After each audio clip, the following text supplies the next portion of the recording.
Ahora vamos a hacer el análisis del capítulo 2, el miedo. Conviértelo en tu herramienta. En el capítulo 2, el libro entra de lleno en un tema inevitable, el miedo. Y algo que me gustó desde el inicio es que la autora no se coloca en una posición de yo no tengo miedo. Al contrario, parte de una historia muy concreta, la de Martina, una mujer altamente competente, con una carrera sólida, que justo cuando aparece una gran oportunidad profesional empieza a autosabotearse. Y aquí yo creo que el libro acierta de lleno, porque muestra algo que pasa mucho más de lo que se dice. No es que no estemos preparados, es que el miedo aparece justo cuando estamos a punto de crecer. Martina no tenía miedo porque fuera incapaz, tenía miedo porque el cambio implicaba salir de lo conocido, asumir más responsabilidad y exponerse más. Me pareció muy interesante cómo la autora conecta esto con su experiencia como piloto de helicópteros. Utiliza la maniobra de autorrotación, apaga el motor y caer en picada confiando en lo entrenado, como una metáfora brutal de la vida. Hay momentos en los que no puedes pensar demasiado. Pensar te paraliza. Lo único que puedes hacer es confiar en lo que ya has practicado y soltar el control racional. Y aquí hay algo importante. La autora aclara que sí siente miedo. Esto parece clave. No vende la idea de que el miedo desaparece con la experiencia o con el conocimiento. Lo que cambia no es la presencia del miedo, sino la relación que tienes con él. Cuando cuenta su experiencia en la Patagonia, dirigiendo un hotel remoto sin tener formación en hotelería, el mensaje se vuelve todavía más claro. Estaba en un entorno desconocido, con enormes responsabilidades, rodeada de personas muy exitosas, líderes, artistas, empresarios, y justamente ahí, en conversaciones profundas, aparece un patrón que a mí me parece fundamental. Todas esas personas sentían miedo. Ninguna de las personas que admiraba era inmune al miedo. La diferencia no estaba en la ausencia de miedo, sino en la capacidad de avanzar a pesar de él. Y esto, para mí, es uno de los aprendizajes más importantes del capítulo. El miedo no es una señal de que algo esté mal, es una señal de que estás frente a algo nuevo. Me gustó mucho la forma en que el libro lo plantea. El miedo no se supera, no se elimina, no se vence para siempre. El miedo se atraviesa. Es la puerta de entrada a lo desconocido, y si lo piensas bien tiene sentido. Si no hay miedo, probablemente no hay crecimiento. La cita de Mandela que introduce el libro refuerza esta idea. El coraje no es la ausencia de miedo, sino el triunfo sobre él. Y aquí yo haría una matiz personal. No es tanto triunfar como soportar la incomodidad. Aguantar ese momento en el que no estás en lo viejo, pero tampoco has llegado a lo nuevo. La metáfora del arroyo me pareció muy acertada. Ese instante en el que saltas de una piedra a otra y quedas suspendido en el aire, ahí está el miedo. Ya no estás en lo conocido, pero aún no has llegado a lo nuevo. Estás en el vacío, y ese vacío es profundamente incómodo. Desde mi lectura, el libro deja claro que ese momento es inevitable. No hay crecimiento sin ese instante de suspensión. El problema es que nuestro cerebro interpreta ese vacío como peligro real. Y aquí, la autora hace algo que me parece muy honesto. Desmonta la idea de que el cerebro es una máquina perfecta. Dice claramente que no lo es. Nuestro cerebro sigue funcionando como si un tigre pudiera aparecer en cualquier momento. Aunque la mayoría de los miedos actuales no tengan nada que ver con la supervivencia física. Y esto para mí explica muchísimas cosas. ¿Por qué un ascenso laboral, un cambio de ciudad, una ruptura o empezar un proyecto generan una ansiedad desproporcionada? No es que el cambio sea mortal, es que el cerebro no distingue bien entre un peligro real y un peligro simbólico. Desde mi punto de vista, este capítulo te invita a dejar de pelearte con el miedo, a entender que sentir miedo no te hace débil, te hace humano. Lo que sí marca la diferencia es qué haces cuando el miedo aparece. Si retrocedes para volver a lo conocido o si aceptas atravesarlo con incomodidad, pero con dirección. Yo me quedo con esta idea después de leer este capítulo. El miedo no es del enemigo. El enemigo es creer que no deberías sentirlo. Cuando entiendes que el miedo es parte del proceso de expansión, deja de paralizarte y empieza a convertirse en una señal de que estás avanzando. En esta parte del capítulo, el libro se vuelve especialmente interesante porque deja de hablar del miedo como algo abstracto y empieza a explicarlo como un proceso cerebral muy concreto. Y sinceramente para mí esta parte me parece clave, porque te quita mucha culpa de encima. El libro tiene una parte que yo comparto totalmente. Nuestro cerebro ve peligro donde muchas veces no lo hay. No porque sea malo, sino porque está diseñado así. El autor explica que el cerebro fabrica miedo cada vez que se enfrenta a algo nuevo. La novedad para el cerebro no es emocionante, es sospechosa. Cuando te dispones a hacer algo que nunca has hecho antes, tu sistema límbico entra en acción. Hace una especie de escaneo rápido y busca referencias en tu historial. Esto ya lo hicimos antes, sabemos cómo acaba, y cuando no entran respuestas claras, se enciende la amígdala, y ahí aparece el miedo. Desde mi punto de vista, esto explica muchísimas conductas humanas. El miedo no aparece porque algo sea malo, sino porque no es predecible. El mensaje de la amígdala no es sofisticado, es brutalmente simple. Esto es desconocido, evítalo. Y la herramienta que usa para frenarte es una sensación muy intensa, el miedo. Algo que me gustó del libro es que no demoniza este mecanismo. De hecho, explica que tiene sentido.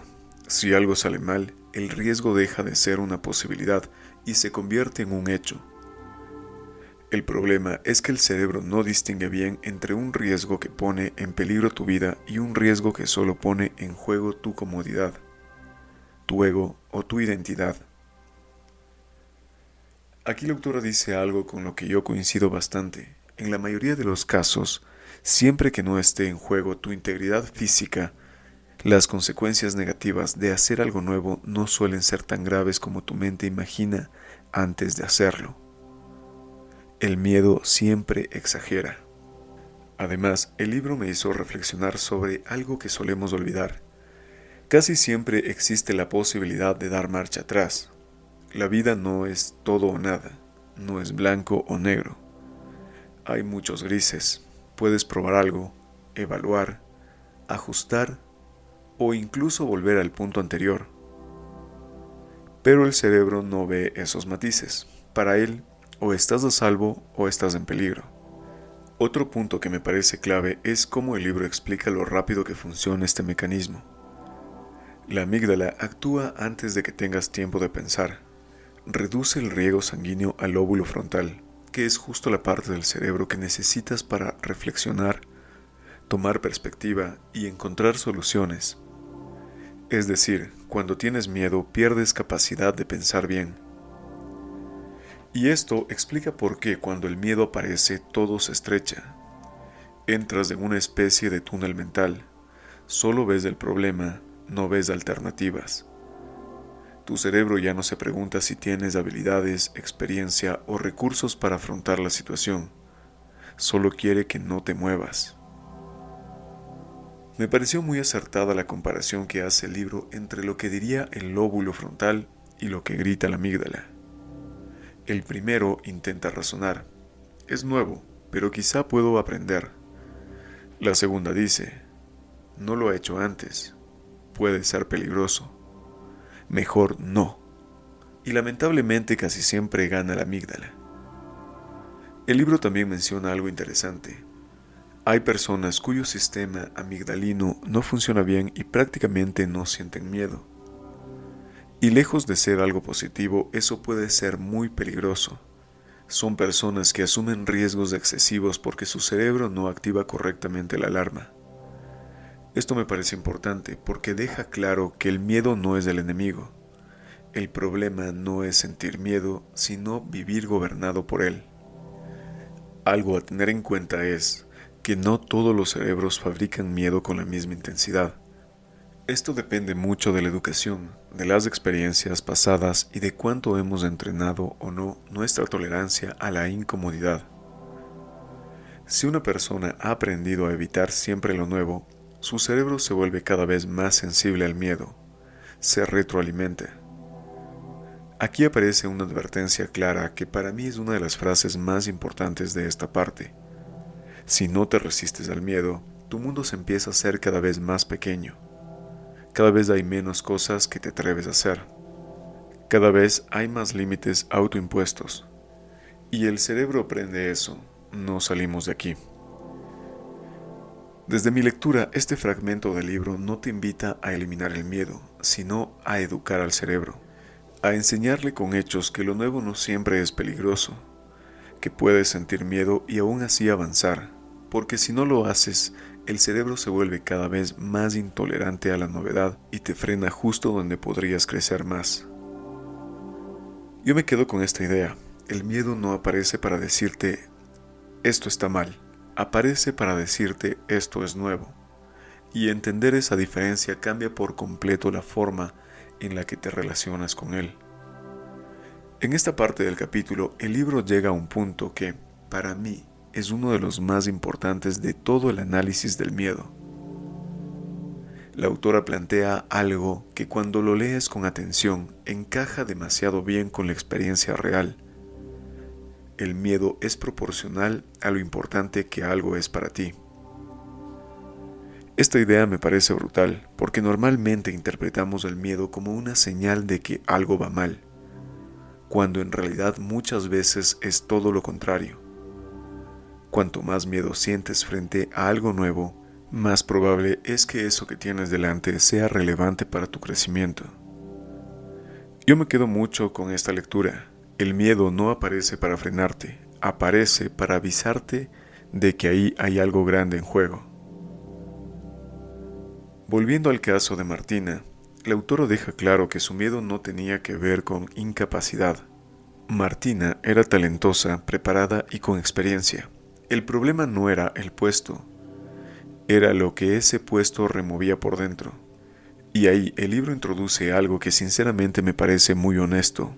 Todos traemos miedos de fábrica, no importa cuán exitoso seas, cuánta experiencia tengas o cuántas veces hayas demostrado tu valor. Hay dos miedos básicos que viven en nuestro cerebro inconsciente.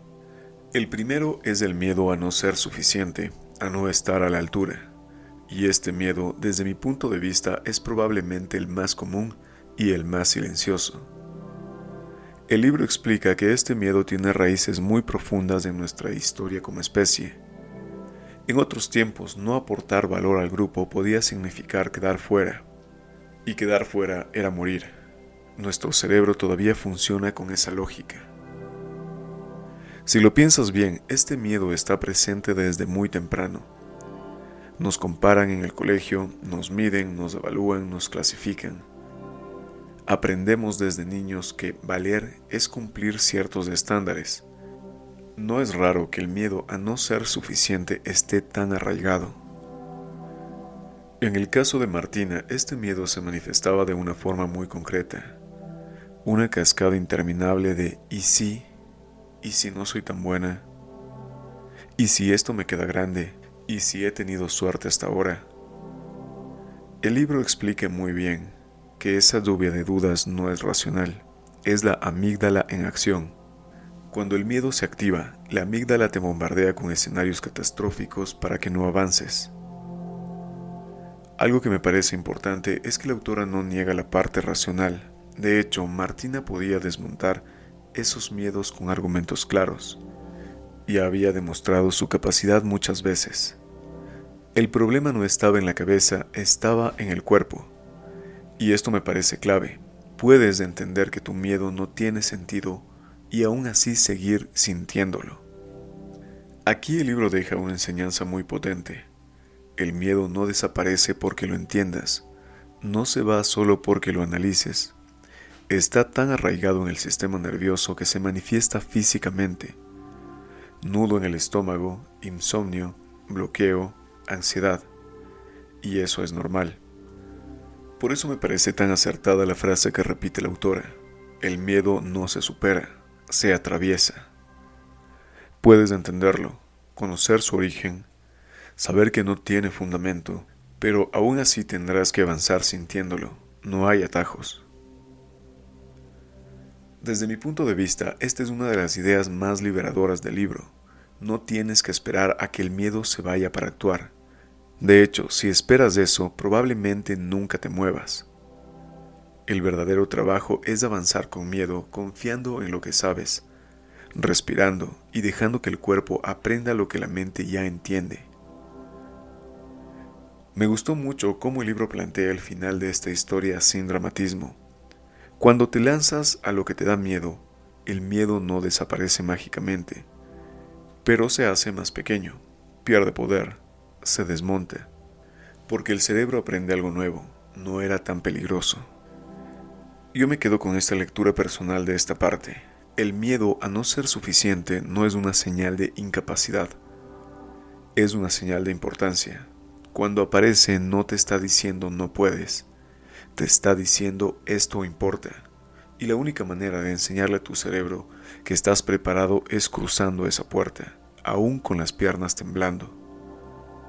En esta parte del capítulo, el libro entra en un segundo gran miedo que traemos de fábrica, y para mí este es incluso más silencioso y más profundo que el anterior, el miedo a que no nos quieran.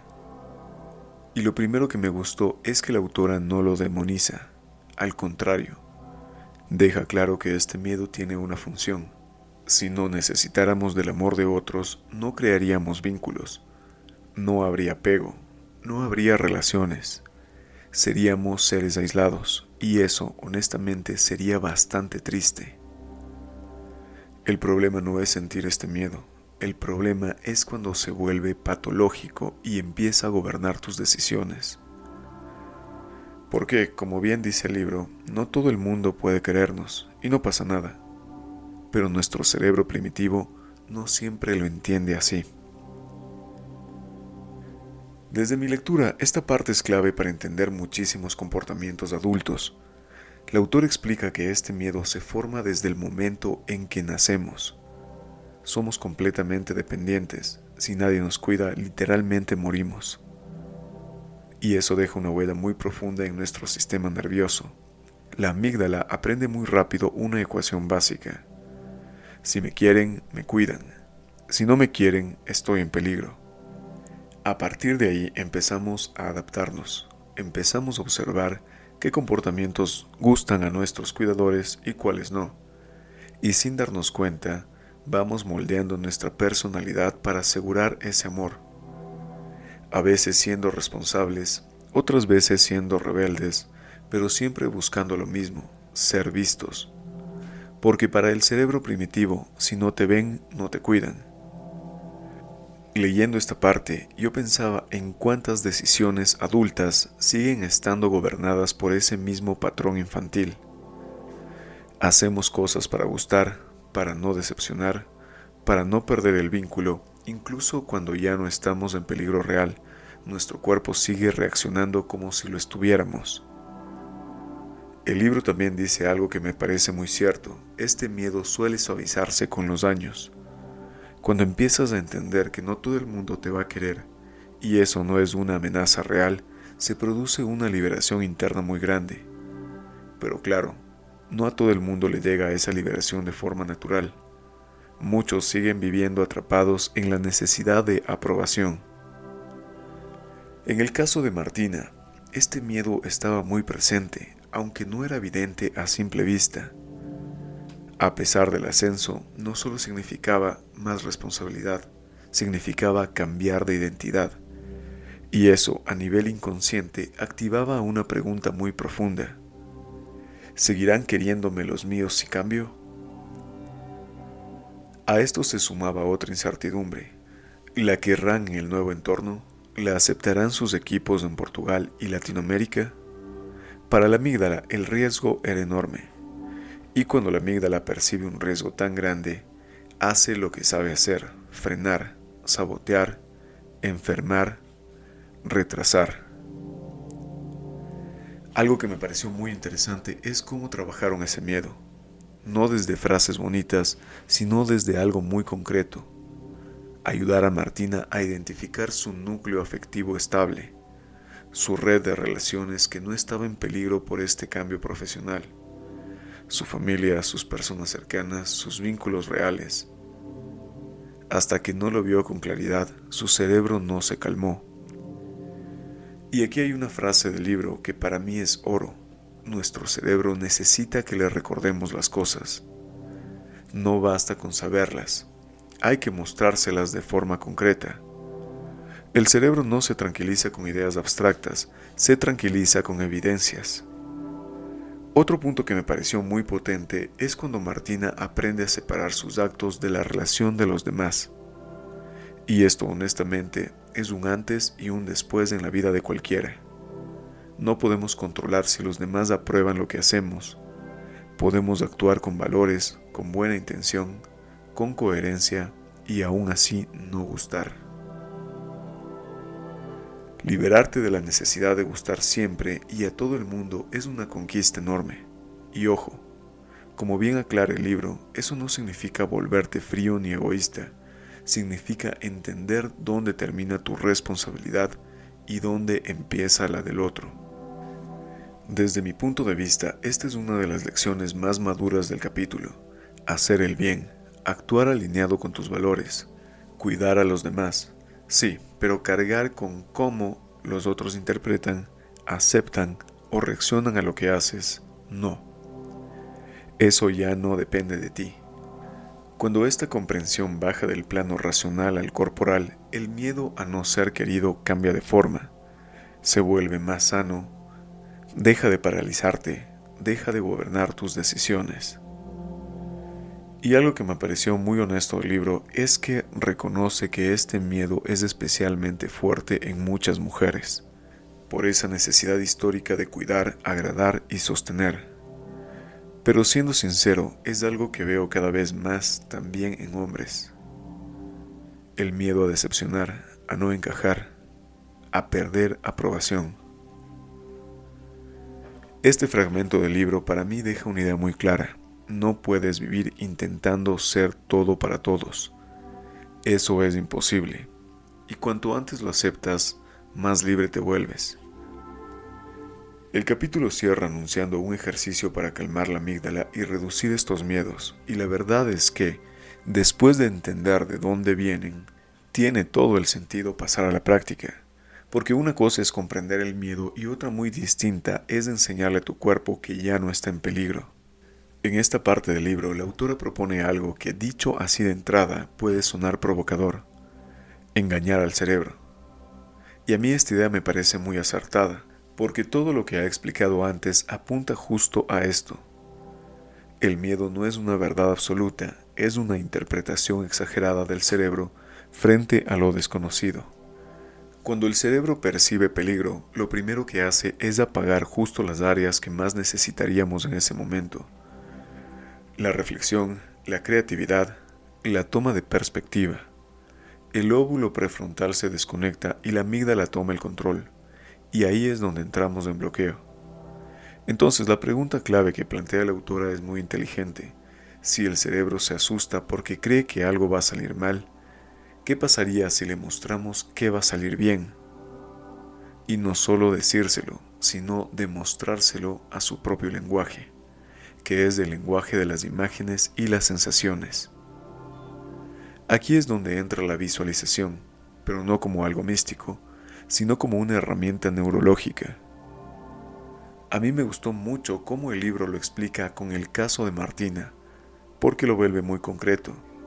Primero conecta con una experiencia pasada de éxito real, algo que ya estaba grabado en su sistema como seguridad, orgullo y capacidad.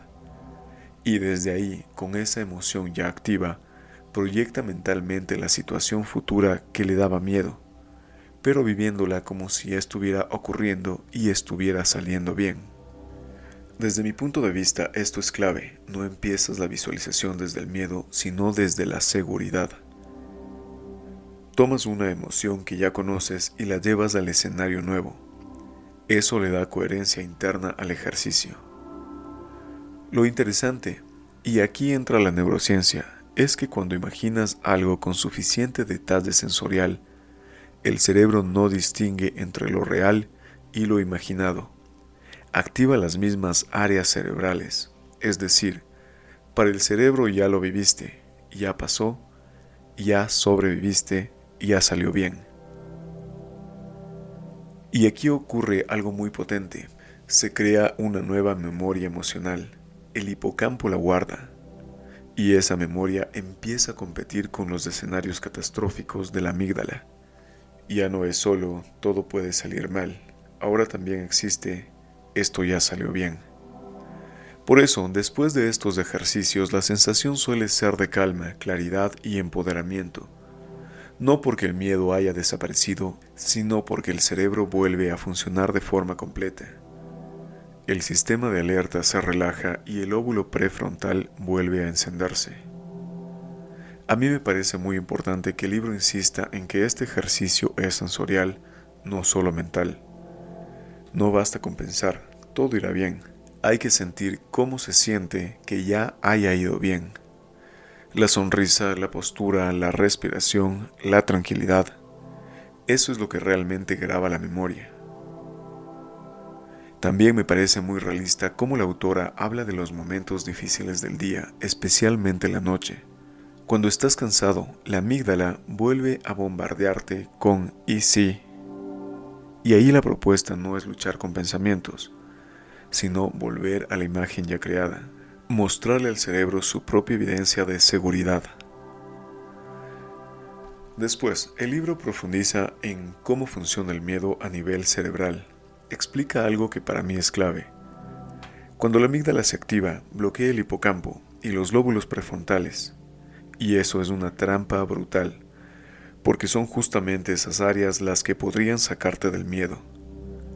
El miedo no solo afecta a nivel psicológico, también afecta al cuerpo, acelera el corazón, redistribuye el riego sanguíneo, afecta al sistema digestivo, alerta la química interna y mantiene altos los niveles de cortisol.